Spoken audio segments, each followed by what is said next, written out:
IELTS reading and listening টেস্টের একটা বড় অংশ জুড়েই থাকে ফিল ইন দ্য ব্ল্যাঙ্কস।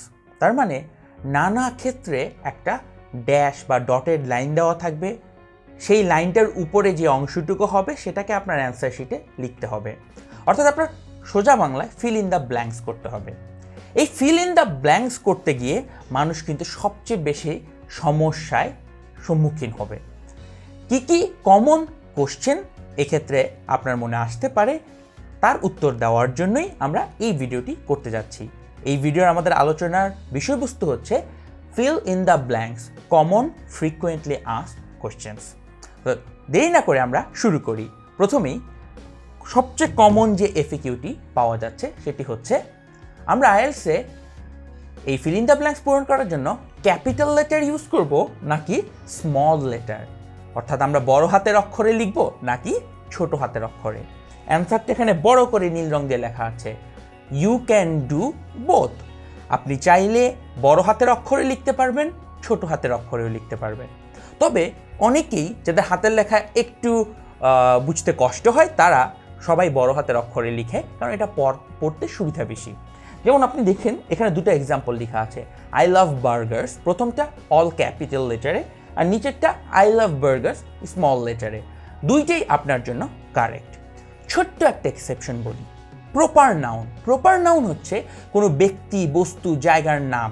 যেমন ধরুন 10 মিনিট স্কুলের ফাউন্ডার আয়মান, আয়মানের নাম আপনি লিখতে যাবেন, সেই ক্ষেত্রে আপনি যদি আয়মানের প্রথম অক্ষরটা এ দিয়ে লেখেন, অর্থাৎ ছোট হাতের অক্ষর দিয়ে লিখেন, এটা কিন্তু ভুল হবে।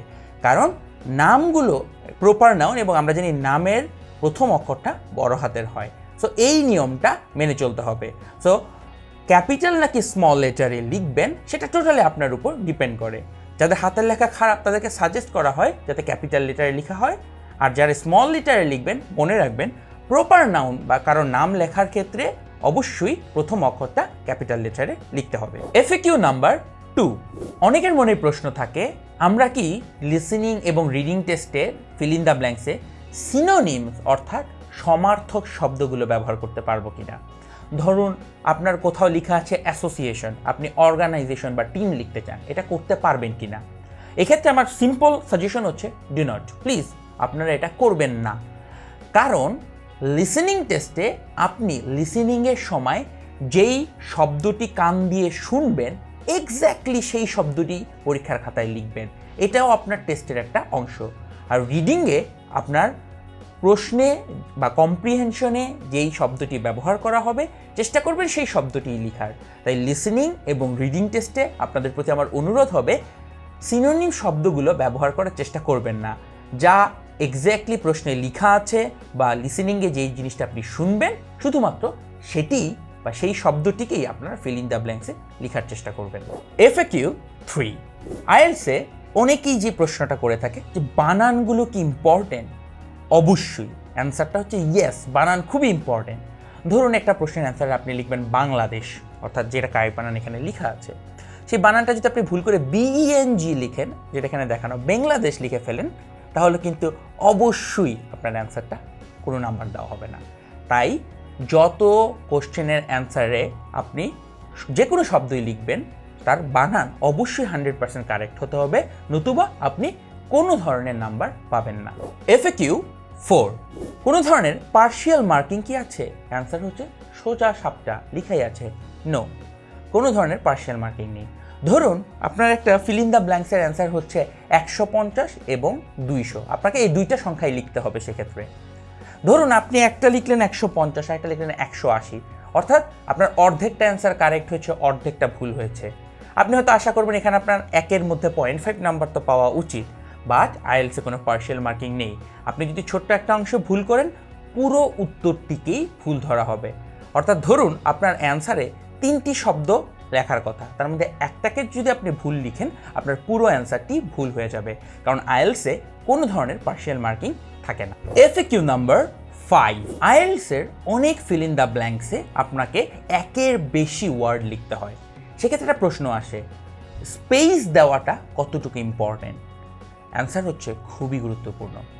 এই ভুলটা এমন একটা ভুল যে ভুলটা করার পর আপনার কাছে মনে হবে আপনার উপরটা অবিচার করা হয়েছে। একটা এক্সাম্পল দিয়ে দেখাই, এই ভুলটা রিয়েল লাইফ আমি করেছিলাম। ধরুন একটা প্রশ্নের অ্যান্সার হচ্ছে দ্য নর্থ রোড। খুব কমন সেন্সে আপনার মনে হবে দ্য নর্থ আর রোড তিনটা আলাদা শব্দ, তাই আপনি লিখলেন এইভাবে দ্য নর্থ রোড, আলাদা আলাদা লিখলেন। কিন্তু দেখা গেল আপনার রিডিং প্যাসেজের মধ্যে নর্থ রোড বানানটাকে একসাথে লেখা আছে। সেই ক্ষেত্রে আপনাকে অবশ্যই নর্থ রোড বানানটাকে একসাথে লিখতে হবে। আপনি যদি স্পেস দিয়ে তাদেরকে দুটো ডিফারেন্ট শব্দ বানিয়ে ফেলেন, এটাকে ভুল অ্যান্সার হিসাবে গণ্য করা হবে। তাই বিশেষ করে এই জাতীয় নামের ক্ষেত্রে, যেমন একটা রেলওয়ে স্টেশন, এটাকে যদি ওরা দুই শব্দে লিখে আপনিও দুই শব্দে লিখবেন, আর ওরা যদি একসাথে লিখে তাহলে সেক্ষেত্রে আপনিও একসাথে লিখবেন। সো প্লিজ এই জিনিসটা মনে রাখার চেষ্টা করবেন। আইএলসের ফিল ইন দ্য ব্ল্যাঙ্কসে দুইটা ওয়ার্ডের মাঝখানে আপনি স্পেস দিচ্ছেন কি দিচ্ছেন না তার উপরও আপনার অ্যান্সার কারেক্ট হওয়া কিংবা ভুল হওয়াটা নির্ভর করে। এফএকিউ নাম্বার 6, গ্রামার কতখানি গুরুত্বপূর্ণ? আশা করি এই প্রশ্নের উত্তর আপনি নিজেই দিতে পারবেন। এটা অনেক গুরুত্বপূর্ণ। ধরুন আপনার একটা ফিল ইন দ্য ব্ল্যাঙ্কস হচ্ছে এরকম যে I went to the zoo to see ...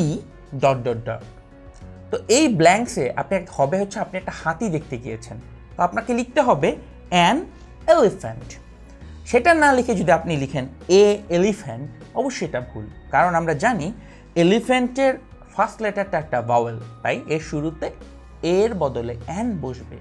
so এই জাতীয় যত ধরনের গ্রামাটিক্যাল এরর আছে সেগুলো যদি আপনি করেন অবশ্যই আপনার নাম্বার কাটা যাবে। মনে রাখতে হবে আপনি ব্ল্যাঙ্কসে যেই জিনিসটা লিখবেন সেটা লেখার পর এই পুরো সেন্টেন্সটা গ্রামাটিক্যালি কারেক্ট হতে হবে, তার সাবজেক্ট ভার্ব অ্যাগ্রিমেন্ট ঠিক হতে হবে। আপনি যদি হি এর পরে লেখেন হি ইট সামথিং বার্গার, তাহলে কিন্তু হলো না। আপনাকে বলতে হবে হি ইটস।